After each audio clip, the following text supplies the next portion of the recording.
Kining unang pagbasa, naghisgot dinhi o usa ka importante kaayong basihanan.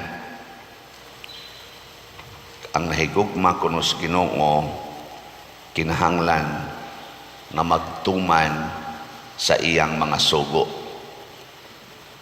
Lingiay mong tupad ing na nagtuman ka sa sugo sa Ginoo.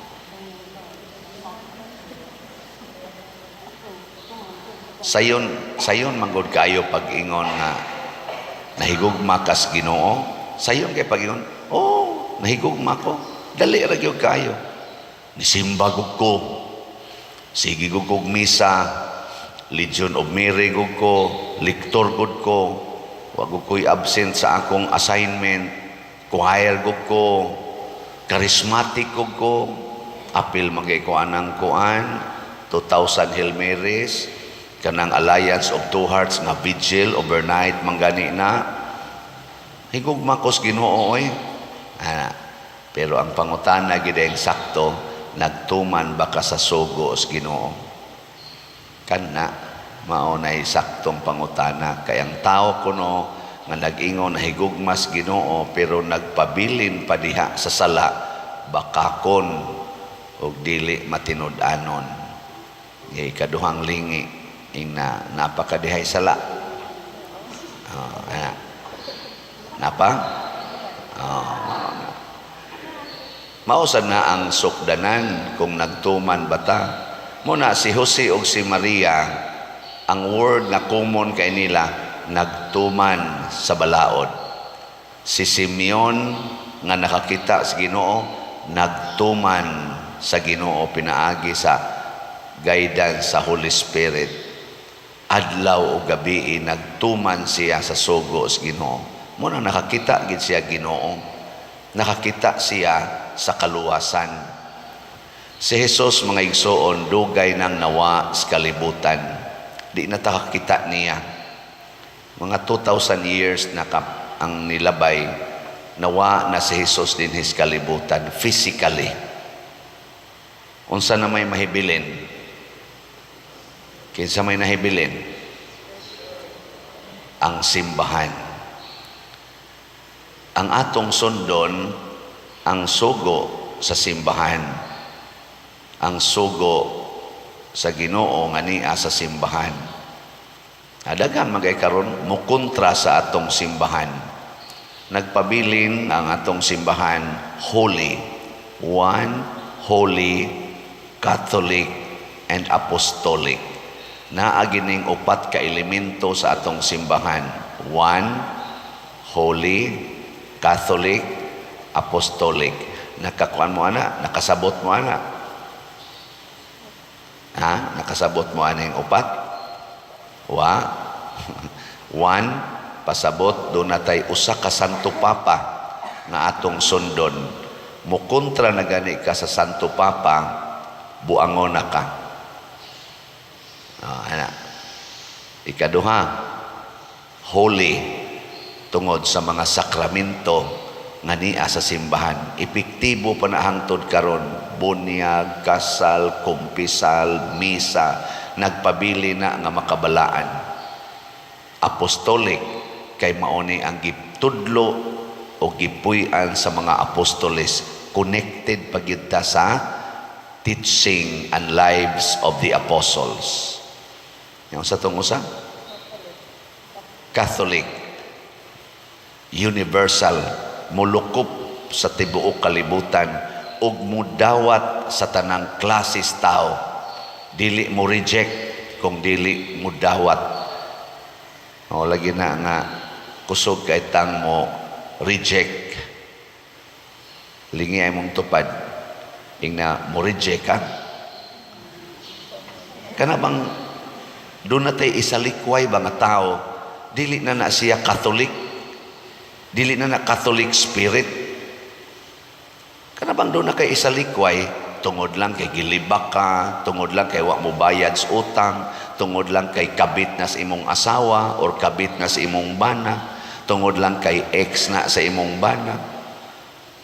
Sige tag-serve din, sige tag-serve sa Catholic Church. Ya, siging reject. Way kapuslanan. Gapakauwaw lang ta. Mga bakakon ta. Na may dinaghanin ng ga-serve. Nagwali gani ang usa. Bitaw. Ya, kusog mo sa likway. Tungod lang kay giaway ka. Tungod lang kay wakakauyo niya. Tungod lang kay napasakitan ka niya. Imo na siyang i-reject. Di na ka makikuyog niya. Mo na nakalisod. Pakauwaw lang ta. Sige ingong Catholic. Ambot og asa mo ani nakapasar. Or asa sad mo ani nahagbong. Aning upat ka basic elements or properties of the Catholic Church. Mao ni ang timaan nga tinuod ang simbahan nga atong gipuy-an or gisunod basta ni aning upat ka elemento: one, holy, Catholic, and apostolic. Na may uban diha nga tinukod rag mga kinsa diha ni kalitlag sulpot unya moingon dayon ako gipakitaas Ginoo, gipakitaas mahal nga birhen, mao kini ang mga panagna nako karon, mao na kini ang mensahis Ginoo, sundan ni ninyo labi na gyud mong nanagwali. Na may moabot diri magdaan ng mga dokumento, pader mao ni gipakita sa Ginoo nako, tuhui gini pader, iwali gini pader. Nako kadaghanan nako giwali. Karon ra kani abot unsa man connected ka sa one, holy, Catholic, and apostolic. Mao na si Kristo pag anhi niya sa kalibutan, connected siya sa simbahan nga gitukod ni Moises. Gitukod sa Ginoo pinaagi sa balaod ni Moises.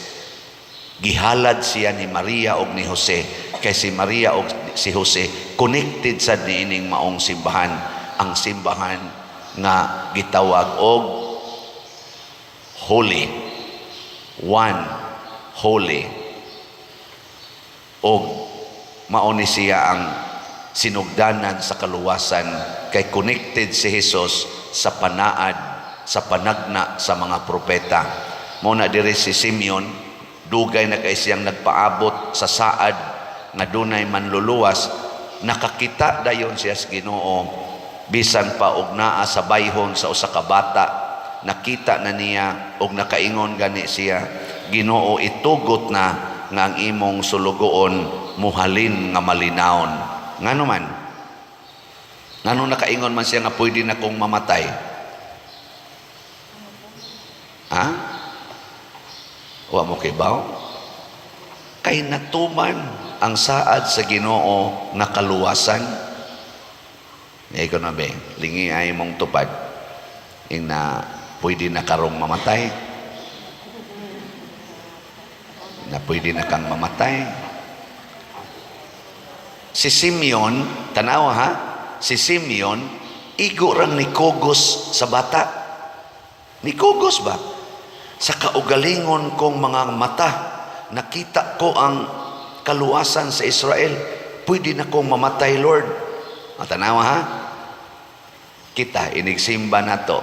Inigingon, lawas ni Kristo. Unsay inyong itubag? Pagkauwaw lamang. Kung moingon kang amin, sa ato pa, wara nato nakita, wara nato nasapnay, gikaon na gid nato, kuyog na sa atong lawas si Kristo. Unya, hadlok pa jud kang mamatay. Iniguman gid unta nato kaon, moingon nita, Lord, pwede na gyud kong mamatay. Kaysa kaugalingon kong mga bakba og mga sa akong mata, akong gikaon ang Ginoo. Di ana siya nako. Pwede na kong mamatay. Uli din ka sa inyo. Abote imong banap. Gikulata dayon ka. Mingon din ka. Dili na yun ni makapausab sa akong paghigugma aning tawhana, Lord. Kay pwede na dyan kong mamatay sa iyang mga kamot. Di ba? Mawa na ng kahadlok. Din ang magsigig away. Nga nung mag-away pa man, nga pwede naman tang mamatay. Kanang tao nga willing nang mamatay, di na gina makig-away. Sama sa ato mga santos, Pedro Calungsod, Lorenzo Ruiz, mga apostoles, wa makig-away sa diha silang gipatay. Mauna nga makabot dayon ang kalinaw. basta willing na ta nga mamatay tungod kay siguro na ta nga nakita nato ang kaluwasan. Mo nang niingon kong niya sa simbahan ang katumanan sa Ginoo, ang iyang pag-ingong mag-uban ko ninyo hangtod sa katapusan sa panahon. Pero ang problema, mutuman batas iyang sugo, labi na ginang love your enemies. Kung tamparoson imong pikas aping, ipatamparos lang pikas. Musunod mo na. May lamong kaon-kaon o Ginoo niya masinupakon diya. Nya moingon sad mo nako, ikaw pa der mosunod sa kaana. Bahala na ni. Nya unsa may mahitabo, naa ang kamaya. Para sa mga musunod, naa ang kamaya sa kasing-kasing, ang kalipay sa kasing-kasing. Para sa musupak, naa ang kaguol, naa ang stress, naa ang karatol, bugat o kasing-kasing. Siging simba, bugat lang yapon ang naong, inig-uli, kusmod lang yapong naong, daghan lang yapon kayo kahadlok, daghang kahadlok. Daghang kayo mo offer na ko din mga vitamins, mga kuan, bisag unsa na lang. Haron lang yung kuno malagsik akong lawas na ko, waman ko magkinahanglan ana. Isa sige magukag sakit imong hawak pa din ako. Ay waman sa ko maproblema aning sakit sa hawak. Ako maganing pasalamatan nga mo sakit akong hawak to remind me nga 60 na ka ay napagsigtan-aw ng mga batanon. Kaya di na gina ni mo kaya. Okay, usahay man gud muratag mabutaan ba mutan-aw pag kita kaniyo nindota ani nagtuog yung makaya may naninig baro ay sakit man wa na gid ay salamat Ginoo sa reminder di ba og labaw tanan ang sakit sa akong hawak ug uban pang sakit ma-remind nako nga tapusono na ka hapit na ka mo ending. Mas nindot man ko na mga igsoon nga matapos ta aning kalibutan nga malipayon mo na sa ato diring kuan sa ato dinhing tubag sa salmo pagsadya langit og yuta nga dili lang ta magsadya kun malangit ta samtang ni apatas yuta magsadya na ta nya kamo mga tiwasonon masadya pa mo labi nagwa na kay ikapalit og maintenance magsadya pa ka labi nag ang imong anak porti na yung istriktaha, di na mutabang nimo, tungod lang kay nakalampos na, magsadya pa ka. Niapam ka siyuta, labi na din nakakaklaro, magsadya pa ka. Kung di na namuda pa di Roy, wala pa ka dihay Ginoo, o pa kay Ginoo. Muna, importante kaayo, matod pa sa atong unang pagbasa, nga magpuyo kita sumala sa sugos Ginoo. Ang tanang segment sa atong kinabuhi na agyoy pahaom ang sugos Ginoo para sa bata or para sa mga mabdos, higugmaa ang bata, pakatawha ang bata, ayaw pag-abortion, ayaw pag-contraceptives. Sa sinugdanan gid bas kinabuhi, higugmaa ang kinabuhi. First segment, higugmaa ang kinabuhi. Kaya nga naman, matag kinabuhi, matag bata, paglaom sa atong kaluwasan. Niya kanini asang mga tiwasonon, nga bahog ng lawas, lisod na kayong makakita. Kung saan masad, higugmaa ang mga tiwasonon. Bitaw.